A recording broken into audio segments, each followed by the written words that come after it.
Hi, welcome to the second in our series of webinars about our Employers Against Abuse project.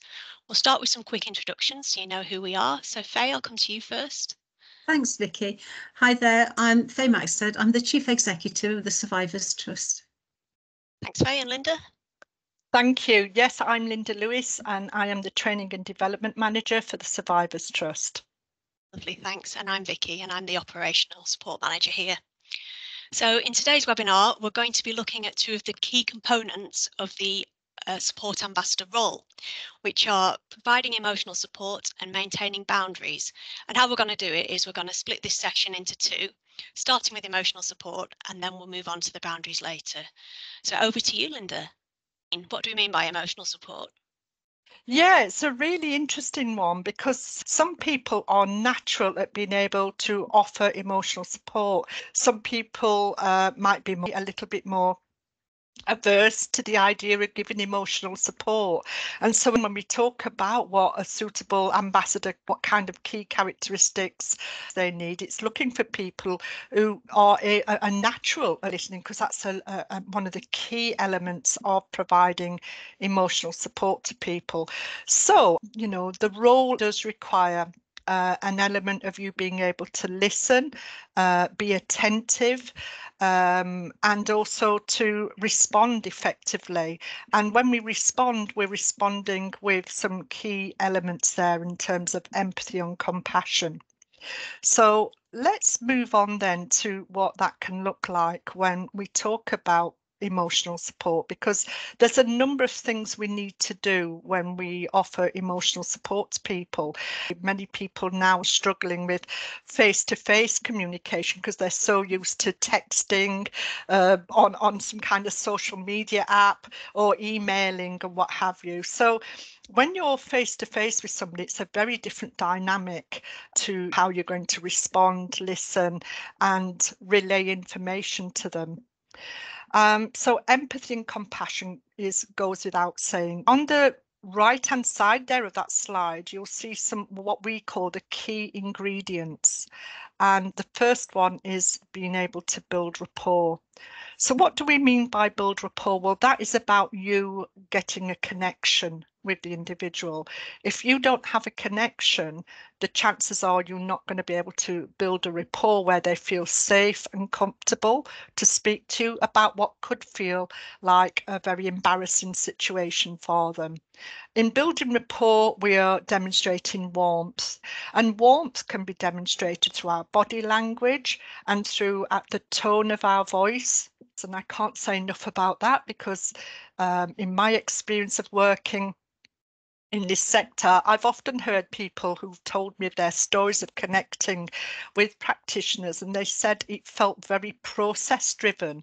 It felt like a tick box exercise. And when that happens, it doesn't appear genuine. And also it feels like you're on a conveyor belt. It doesn't feel a personal connection. It doesn't feel that there is any interest by the practitioner. So we've got to work hard at showing that and demonstrating that. And then, of course, another one, confidentiality. We've got to be open and transparent about explaining what confidentiality means, what will remain confidential, and where elements of conversations may not remain confidential if, of course, any risks of harm to self or others might be brought into a conversation. All of this will help us to build trust in the individual, their ability to discuss more about what's going on for them.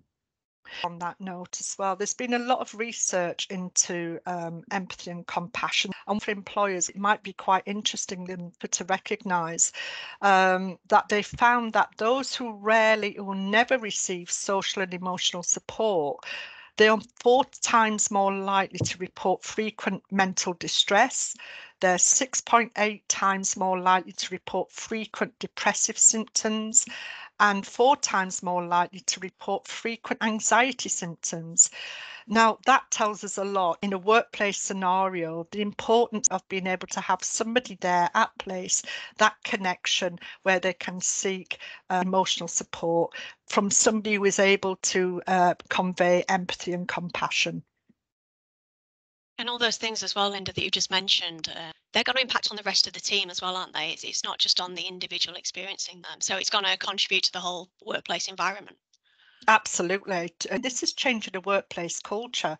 This is getting people to think more carefully, be more courteous and respectful once we can convey that. So for the ambassador doing their job, they're going to be talking about what their role is to other people in the organisation. I think another element of that is you could potentially have a situation where you might have a colleague disclose to another colleague because they're too embarrassed to go and talk to a support ambassador. And that will happen. Researchers identified men in particular struggle to convey that they're themselves victims of domestic abuse, and they are more likely to tell a close colleague at work than anybody else. So what you could have is a situation where a colleague at work is hearing a disclosure and they might feel a bit out of their depth, and just knowing they themselves can come and talk to you and say, you know, I want to keep it confidential, it's a colleague or a friend of mine, what can I say, what can I suggest? It can feel a little bit overwhelming because generally people do want to help their colleagues and they might not know where to direct them. It's important also that they recognise to look after themselves in that process too. I think that element of it, Linda, where there are ripples into the wider organisation is really important. It's one of the elements of this that's got so much promise to start changing that culture in the environment, in the work environment, and to make it a kinder and friendlier place for people who are struggling so that they can be supported to stay in work, to keep their jobs, rather than feeling, you know, it's too overwhelming and they can't cope with everything. I totally agree, Faye, and I can't say enough about the payback, the positives of this, because having an environment where people go to work and they can get on with their job and know people are there if needed will make all the difference in fast tracking them into a place where they can get support, access the right people and get back into their day-to-day job, which is what they want to do. People do not want to leave their job because they're being abused. And in fact, it's one of the fundamental things related, especially around domestic violence. We want people to maintain their jobs because it's one of the indicators that keeps people with abusers is if they are financially dependent on them. So we don't want to render people even more vulnerable by them having or feeling they have no other option but to leave their job. For people who are coming into this new, who aren't counsellors, it might feel quite strange to them to think about empathy and compassion and all these ingredients and how to put it all together. And I suppose it's just about wanting to reassure people that if someone is struggling and someone's seeking help, you aren't going to upset them by showing kindness and compassion. I agree, Faye. And when I've spoken to people before, I often get people say, well, what do you say when you're talking to someone who's experienced abuse? And I think it's more about just be you. Remember, you are not meant to be clinicians. You are not meant to be the specialist. It's where somebody can come and talk to you and you're responsive, showing empathy, compassion, offering sources of support if the individual wants it. And again, that empowering model of support. And knowing that you've done that, and that can literally take, for some situations, 5 or 10 minutes to do, by the way. There will be situations which can be quite quick. Some people think, I don't want to be in here too long. I just need some information. Others might be longer, but whatever it takes can make all the difference. Sometimes you can put everything in place, having good salaries, making sure there's lots of positives there, but also think about the environment and the culture of that environment. If it feels uncomfortable, if it feels toxic, you can give them the best salary in the world and people won't stay there, especially where they're experiencing personal things. So offering this little bit more can make all the difference. Yeah. The whole point of the support ambassador is they can give options of what's available internal, certainly lots of options externally. So don't feel the employer's got to put on lots of other services and provisions. It's not about that at all. Yeah, I think you touched there on respect as well, and I think that's one of the key elements in offering someone support, in wanting to present to other people in a workforce that you're someone who can be trusted and talked to. And it's about respecting other people's perspectives and views. So not assuming what someone wants or is looking for, and being non-judgmental about where someone is, what's happened, or what their fears and worries are, which to you they may not seem that they're such big worries, but to that person it's everything. And having someone to talk to and knowing where to go for specialist support makes all the difference. Absolutely. We're talking there about respect and listening to people, and remembering we are never going to fully understand what somebody's going through. Even if we've had similar circumstances ourselves, it can be very different. People have different levels of support available, different networks. Some have nobody to turn to. Again, think culturally, the impact on different groups. We shouldn't make any assumptions. We shouldn't judge. We should, of course, remain completely impartial. It's not meant to be rocket science. It's just responding sensitively and respectfully, and helping the person to get on with their life. When you attach words to things, sometimes it makes it seem like it's more than it is. So, if you talk being genuine, what does that mean? Building rapport, what do I do? How do I do that? And yet, every day people are saying hello and smiling at each other and saying, how are you? Like you say, it's not rocket science. It's about being kind, about being compassionate and being open to hearing what someone's got to say. When you work in what we call a psychosocial safety climate, that PSC, it means you're working in an environment where everybody from the bottom up and from the top down recognises that people experience life. And for some, life means experiencing some form of trauma. And so when you create an environment where people naturally recognise that some days people might have had something going on, something quite personal, something quite shocking even, that people are going to be receptive and supportive. Yeah, thanks, Linda. Okay, so we've talked about how to provide emotional support and some of the skills and the qualities involved in that. But the other thing about being able to do this role well is actually maintaining boundaries, isn't it? Well, setting boundaries and then maintaining boundaries. So first question, what do we mean when we say boundaries in this context? Setting boundaries is about protecting ourselves from the world, but also protecting the world from us. Some people have very clear boundaries about who they are as a person, how they like to work with others, what is acceptable forms of communicating with each other. And some people are not that aware of boundaries, and the fact that they have the ability and should have the right to have boundaries in how they're treated and how they treat their colleagues at work. This is about you now as a support ambassador.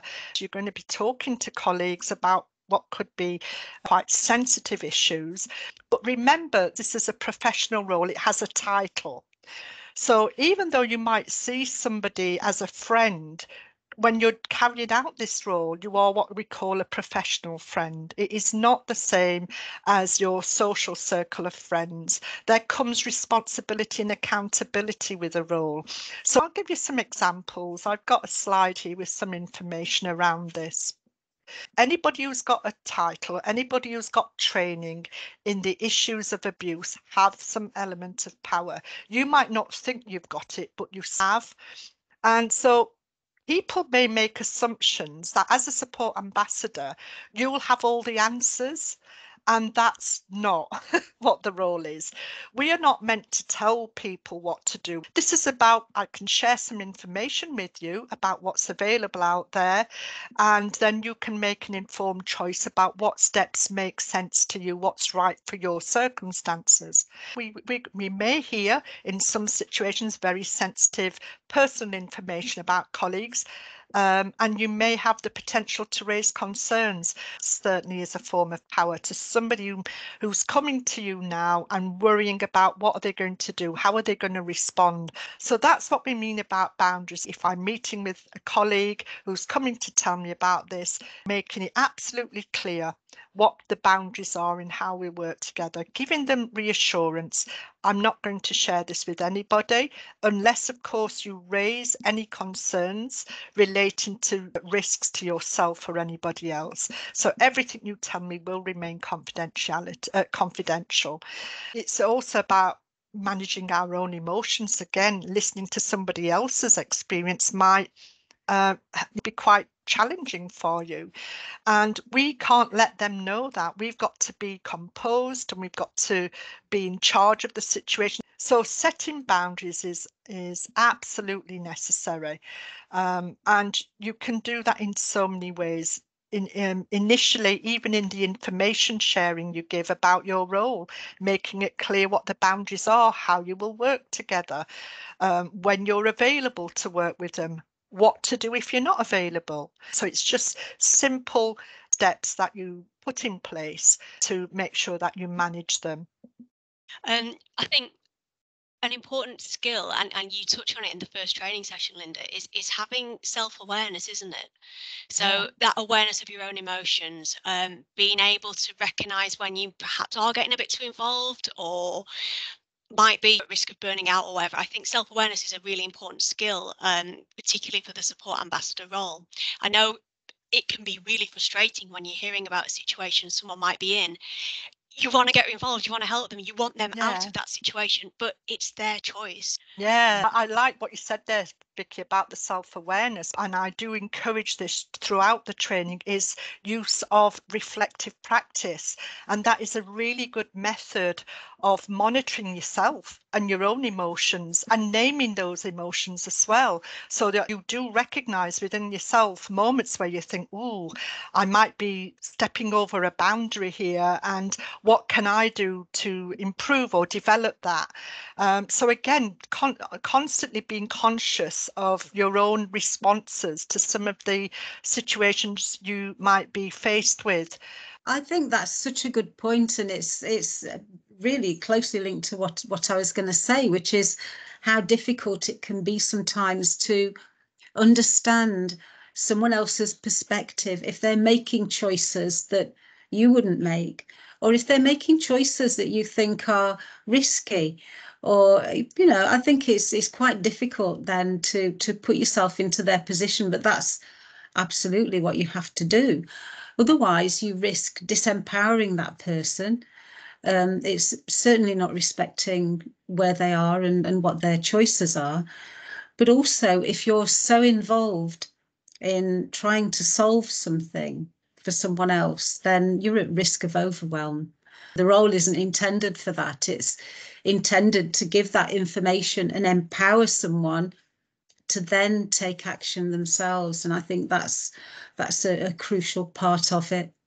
Yeah, you're quite right, Faye. We've got to give some autonomy to the individual, but recognise, again, maintaining boundaries is very much about being confident and having the ability to recognise when you do need to escalate something because there's niggling concerns about the welfare of their colleague or the welfare of any other family member.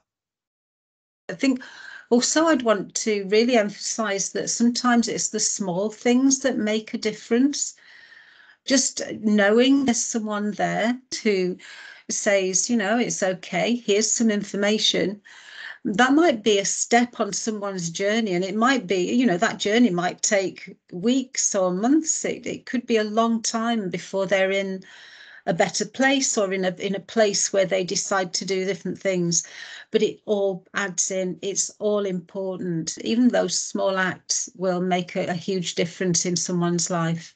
I remember you saying many years ago Faye, when we did some training together, where you said from tiny acorns can grow great oak trees. And you're absolutely right, especially when it comes to issues of abuse. There is never any time wasted. You have given information. Today might not be the day that they want to leave, but at some point in the future, they're going to wake up one day and they're going to say, hang on a minute, I don't need to put up with this anymore. Where's that information that Faye gave me, or Vicky, or one of my other colleagues at work? Because today's the day I'm going to take steps to actively do something about this. So it's about patience as well. Absolutely. Thanks, Linda. Obviously, everything we've talked about today, we go into it in a lot more detail in the training, don't we?